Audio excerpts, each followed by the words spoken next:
Señor presidente, muy buen día. Mi querido Enrique, feliz día, mi querida Dana Cecilia, feliz día para usted. Fíjese que yo digo señor presidente, la niña dice el amigo. Mi amigo.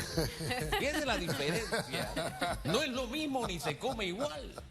Total. Y a propósito de comer, No ¿qué va a poner usted sobre el tapete? Como mañana, que ganamos Copa Oro, que mañana comemos mono. Que usted, mire, abierto para que usted decida de qué quiere hablar hoy. Agradecido y feliz día también a nuestro querido y fieles televidentes, los escuchas, a las personas que nos sintonizan a través de las plataformas digitales y a nuestro maravilloso equipo de producción que nos permite estar un día, una semana más con análisis, pasión y objetividad. En primer lugar, felicitar a nuestra selección, arrancando esa Copa Oro con el pie derecho. Buen resultado y esperemos que tanto el viernes como el martes de la semana próxima continuemos de la mejor forma y de la mejor manera. Para mí es importante analizar un factor que está ocurriendo en estos momentos, mi querido Enrique, en cuanto y tanto, lo veíamos un tanto la semana pasada, que mucho se habla y algunos sectores piden, hay que dialogar. El presidente debe de hablar, la asamblea debe hablar, necesitamos un diálogo nacional, que el mismo aspire o pretenda tener alguna resolución que le dé un punto final a las problemáticas, a las crisis, a los dilemas que tenemos hoy. ¿Cuáles son las dos diatribas a priori que yo puedo visualizar tenemos en el país? Uno, la posibilidad de perder el año educativo, la posibilidad de perder el año escolar público. Es fácil decirlo, solo se requieren palabras para pronunciarlo, pero el dolor en que esto pueda ser una realidad es un escándalo, porque el atraso y la afectación que le vamos a dar a nuestros chicos en este año 2025 es un tema escandaloso y lo triste es que un año no se compensa o no se recupera con otro año. Usted ve las consecuencias de un año perdido con el paso del tiempo, pero para recuperar, así como en materia económica se habla de la recuperación económica, recuperar una crisis educativa es una barbaridad. Y ojo, el tema no es solamente, vale, decretemos este año perdido. El tema es qué va a pasar o qué estamos haciendo para que esto no pase o para que el 2026 sea un año distinto. Aquí todos estamos tratando de girar, de trabajar, de caminar en un solo camino, pero estamos ante la posibilidad material y efectiva de que este año sea un fracaso peor de lo que ocurrió en materia de pandemia. Porque con la pandemia comprendíamos que existía un universo y ahí debo reconocer que se canalizaron los recursos y todos estábamos comprometidos a que los chicos a través de las plataformas digitales pudieran recibir como mínimo la educación. Hoy, sin una pandemia, hoy sin nada que pueda justificar en efecto decisiones que se tengan de parte de sectores educativos, estamos a un punto y a un camino claramente de perder el sector educativo. Y la segunda diatriba que tenemos es la situación que tiene Bocas del Toro. Y a mí, ¿qué me duele y por qué arranco con el tema del diálogo? Van a la Asamblea Nacional, se conforma un bendito diálogo, que es una junta directiva especial, vamos a negociar. ¿Usted qué quiere? ¿Proyecto ley? Vamos a hacer el proyecto ley. ¿Usted quiere una ley bananera? Vamos a impulsar la ley bananera. ¿Usted qué quiere? ¿Que los diputados la ratifiquemos? En sesión extraordinaria la vamos a ratificar. ¿Usted qué quiere? ¿Que el presidente la apruebe? El presidente la va a aprobar. ¿Usted qué quiere? ¿Que el presidente la lleve a la Gaceta? Está en la Gaceta. Fenomenal. Levántenos los cierres. No, es que quien fue a negociar carece de legitimidad o no era la persona que en efecto representaban a todos los gremios, no representaban a todo el conjunto. Entonces vimos que el presunto diálogo o la pantomima de solicitud de diálogo que se tenía nunca fue una realidad. Aquí no se pretendía arreglar y no se quería negociar nada. Se utilizó un tema coyuntural para justificar temas nimios que tienen algunas personas, nimios que tienen algunos gremios, y es triste y es lamentable porque la afectación, ¿quién la tiene? El pueblo de Bocas del Toro. Con esos cierres, pues en efecto, con esa situación socioeconómica, sociopolítica, socioeducativa, que no la sostiene y no la aguanta nadie. Y lo peor que le va a pasar a Bocas del Toro no es lo que tiene actualmente con los cierres, es una vez pase la consecuencia de los cierres, una vez tengamos todos estos temas de un mes, 2 meses, 3 meses, de todo lo que ha acontecido, son las secuelas y el resultado económico que va a vivir la provincia ¿Y luego qué va a tener que hacer la provincia de Boca del Toro? Se van a tirar nuevamente a la calle. ¿Pero por qué? Porque no tienen oportunidades, porque no hay trabajo, porque no hay dinero, porque no hay nada que permita y sostenga que una sociedad, un pueblo hermano tan rico, tan lleno de todas las bondades que le puede dar la naturaleza como la Boca del Toro, hoy, por el designio y la voluntad de unos pocos, esté viviendo una debacle social crítica a la cual yo no le veo reparo en estos momentos. Esas secuelas, sobre esas secuelas, en un escrito del doctor Abadía, él mencionaba que, por ejemplo, al empresario que ha invertido en Bocas del Toro, en sus negocios, sobre todo para promover el turismo, atraer a turistas y demás, cuando pase esto va a agarrar sus maletas y se va a ir para otro lado. Totalmente. No es una situación que se pueda sostener, y lo peor no es solamente lo que ocurre en Boca del Toro, porque aquel dirigente que piense que le está haciendo un problema al gobierno o que está atacando al presidente, bueno, usted está equivocado. Voy a hacer un recuento histórico. Mire, en la antigua Roma, mi personaje favorito histórico, Cayo Julio César, murió el 44 a.C. A César lo mataron algunos senadores que conformaron un consorcio para acabar con su vida. Eso lo encabezó un senador llamado Casio. Casio habló con el senador más noble de nombre Bruto, Marco Junio, mes en el que nos encontramos, Bruto. Casio le dice a Bruto: oye Bruto, tenemos que hacer algo con César, porque César se quiere convertir ya no en dictador, ya no en rey, César se quiere convertir en un dios. Y tenemos que tomar una decisión porque no podemos permitir que ese hombre se convierta en un dios. Antes del 44 a.C., el nombre Bruto significaba nobleza, credibilidad, gentileza. Bruto consideró que la decisión correcta era matar a César para que no se convirtiera en Dios. Diana Cecilia, cuando matan a César el 44 a.C., los romanos deciden, ojo, lo mataron para que no se convirtiera en un Dios. Los romanos deciden cremar el cuerpo de César y llevarlo al Monte Potino y enterrarlo en el Monte Potino. ¿Tú sabes lo que ocurría en el Monte Potino? Era el lugar donde los romanos veneraban a sus dioses. Mataron a César para que no se convirtiera en un dios, y con su muerte lo consolidaron y lo convirtieron en un dios para los romanos. El dirigente que piensa que le está haciendo un daño al presidente, al ejecutivo, al legislativo, no tiene la menor idea que el daño que le estamos haciendo, y tú lo has señalado muy bien, es al empresario, es al inversionista, es al país. Porque, por ejemplo, luego de ocurrir la situación de la mina, ¿qué señales le estamos mandando a la comunidad internacional? No vengas a invertir en Panamá. Tú puedes tener una inversión, un contrato con el país, y de la noche a la mañana te acuestas a dormir, te levantas y tu negocio te lo quitan. La bananera, no vengas a invertir en Panamá. Usted se acuesta a dormir, le cierran un mes esa provincia y y vas a perder tu inversión. Entonces, ¿qué señales le estamos mandando a la comunidad internacional?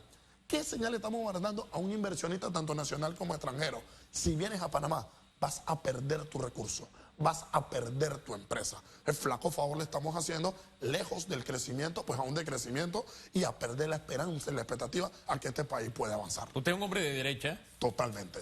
Pero hay un hombre de izquierda al cual se le hace mucha referencia. Recientemente falleció José Pepe Mujica. Pepe Mujica, maestro. ¿No?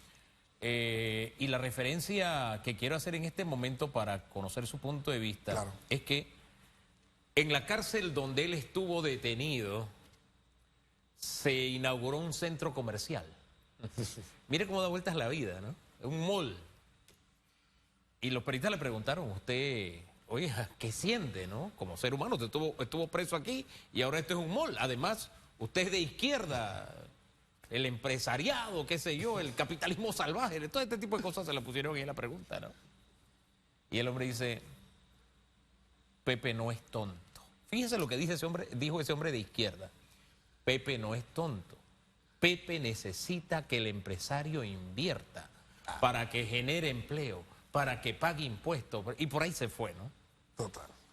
Hay quienes plantean en el escenario de Panamá una enemistad entre el inversionista, el empresario y el trabajador. Exactamente. Oye, el que genera empleo es el empresario. Exactamente.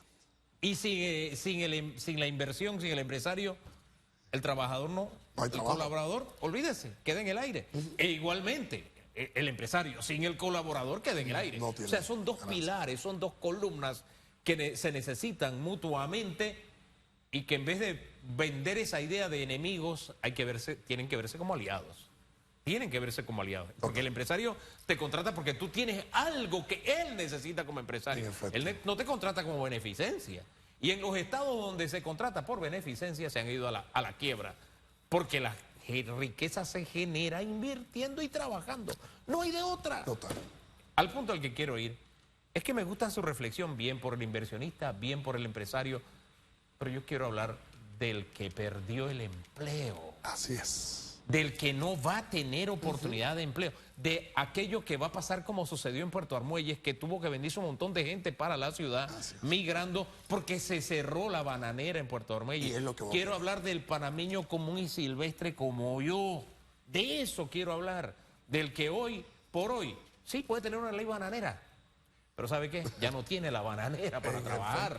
Entonces, esas incongruencias donde se nos ha olvidado el estudiante que necesita una mejor vida y que necesita educación. ¿Cómo hago yo para protestar? Hombre, ¿por qué no los fines de semana, pues? ¿Por qué no a la hora en que no doy clase, pues? ¿Por qué no una vigilia y voy a dar clase al día siguiente? En fin, hay mil maneras. Eso se nos ha olvidado.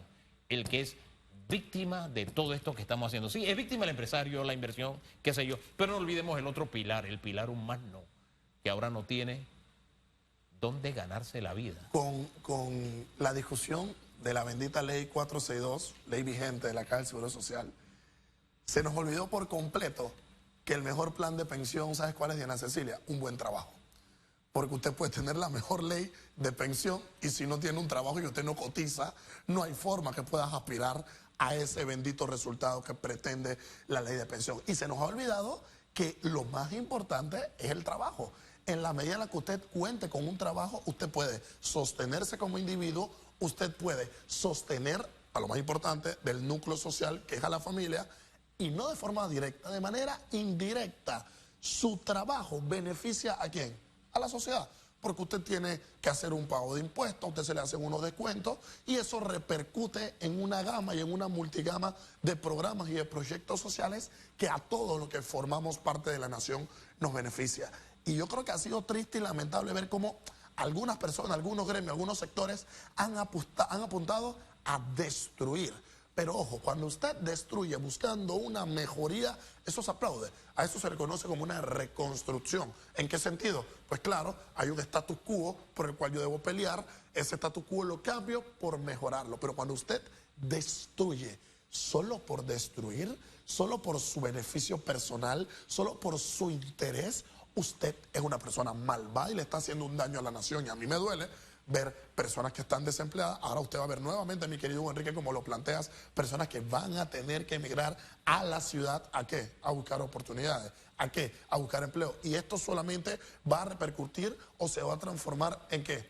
En más desempleo, en tasas de más informales. Pues claramente estamos apuntando a una informalidad que se encuentra hoy por hoy escandalosa en nuestra nación. Y flaco favor le estamos haciendo, no al crecimiento, sino, como diría el maestro Carlos Araúz, al decrecimiento económico que yo en estos momentos sigo sin verle esa nueva óptica, esa nueva perspectiva, máxime cuando por ahí se nos habló de un chen-chen que les sigo adelantando. Ese chen-chen a Panamá no va a llegar porque no se están cumpliendo las condiciones sociales, políticas y económicas para apuntar a ese destino. Y no es que la ciudad capital está esperando con los brazos abiertos a quienes migren del interior del país a un puesto de empleo. No existen las condiciones laborales en estos momentos. Pero, a ver, yo creo que el 1 de julio es una gran oportunidad. Yo tengo mucha expectativa, como lo he señalado mi querida Diana Cecilia Yugo Enrique, a ese mensaje a la nación que va a tener el presidente de la República. Me llama poderosamente la atención, no solamente qué va a decir el presidente, ojo, sino con qué se va a comprometer. Porque lo negativo lo sabemos. El primer discurso que tuvo el presidente de la nación nos señaló los números rojos y el menos millones de dólares de cómo partía su administración. Comprendemos la situación país en la que estamos. Yo quiero saber cuál va a ser esa carta y ese balance compromiso que va a hacer el Ejecutivo, ergo el Legislativo, en pro y en miras de reenrumbar, de reconstruir la nación en la que estamos. Y el gobierno tiene en su poder un elemento que pueden usar en su favor. No han comunicado bien, quizás. No han hecho una comunicación efectiva y asertiva. Quizás no han dado los puentes correctos para llegar a negociaciones y entendimiento. Quizás no han llegado a un diálogo en la forma correcta. Pero el presidente tiene en su favor un elemento que, así como lo puede ayudar hoy, mañana puede ser su enemigo. Y se llama el tiempo. El presidente va a cumplir apenas 1 año en el gobierno. Le quedan 4 años. Le quedan 4 años para demostrar que en efecto tiene un compromiso incondicional con la nación. Y esperemos esa carta compromiso el 1 de julio, en cuanto y tanto esa ruta que le queda por gobernar a este gobierno en los 4 años próximos. Vamos a estar pendientes. Presidente, gracias por acompañarnos. Gracias a ustedes. En Pasiones vivimos los seres humanos. Un placer, como siempre, compartir con ustedes y nuestra audiencia. Oiga, RPC Radio es la emisora oficial de la Copa Oro 2025, perdón. Acompaña a los campeones del aire en todos los partidos. Sintoniza la 90.9 de RPC Radio. Los primeros siempre. Y ayer ganamos contundentemente. Excelente. Sí. Vamos a ver qué hacemos con Guatemala, que es el que sigue ahí en filita, ¿no? Apoyarlo siempre. Total, nos vamos. Gracias. Lo digo. Bendiciones.